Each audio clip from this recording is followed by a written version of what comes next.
મને જ્યાં સુધી મેં એમને સાંભળ્યા છે એને એવું કહ્યું છે કે પોરબંદરમાં ઉદ્યોગ એટલે નથી આવતા કે પોરબંદરની છાપ ખરડાઈ ગયેલી છે. ત્યારે મારે માનનીય મંત્રીશ્રીને પૂછવું છે કે 30 વર્ષમાં સરકાર ગુજરાતમાં ભાજપની છે, તો 30 વર્ષથી ભાજપ સરકાર અહીંયા શું જખ મારતી હતી? કેમ એને આ પોરબંદરની છાપ સુધારવાનો પ્રયત્ન ના કર્યો?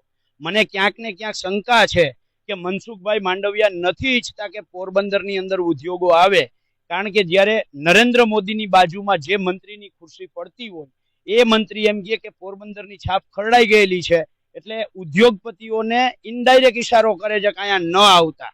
બરાબર છે? આ બહુ સ્પષ્ટ જાણી જોઈ અને પદ્ધતિસર અપાયેલું સ્ટેટમેન્ટ છે કે જેથી કરીને પોરબંદરોમાં ઉદ્યોગો ન આવે. જ્યારે એવડા ગજા મોટા ગજાના નેતા જ્યારે એમ કે પોરબંદરની છાપ ખરાબ છે, તો અહીંયા સ્વાભાવિક છે કે કોઈ ઉદ્યોગો ન જ આવે, એ આપણે સમજી શકીએ એમ છીએ. પણ જો મનસુખભાઈને અહીંયા પોરબંદરમાંનું 1% હિત હોય, ઈચ્છતા હોય કે અહીંયા ઉદ્યોગો આવે, તો મનસુખભાઈ ઈચ્છે ને ત્યારે અહીંયા ઉદ્યોગો આવી શકે એમ છે.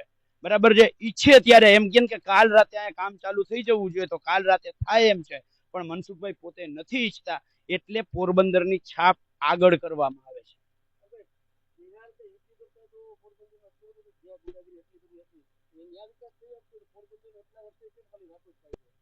હું કહું છું ને, આ લોકોની સિસ્ટમ છે.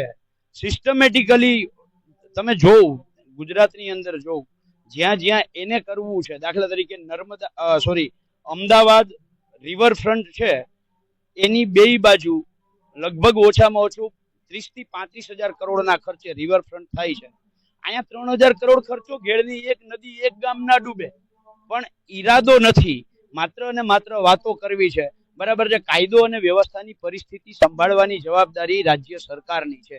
જે ગૃહમંત્રી પોતે એમ કહેતા હોય કે કાયદામાં રહેશો તો ફાયદામાં રહેશો, અને એની સામે ભાજપના નેતાઓએ બળાત્કાર કર્યો હોય, ભાજપના નેતાઓ ડ્રગ્સમાં પકડાયા હોય, ભાજપના નેતા દારૂમાં પકડાયા હોય, તો એનો કોઈ દિવસ વરઘોડો નીકળતા તમે નથી જોતા. સામાન્ય માણસનો વરઘોડો કાઢે છે. અત્યારે હું દ્વારકાની અંદર લડાઈ કરું છું, લારી ગલ્લાવાળાઓને દૂર હટાવે છે, ભાજપના મળતિયાઓની હોટેલોના લિસ્ટ અમે આપીએ છીએ બીયુ પરમિશન વગર.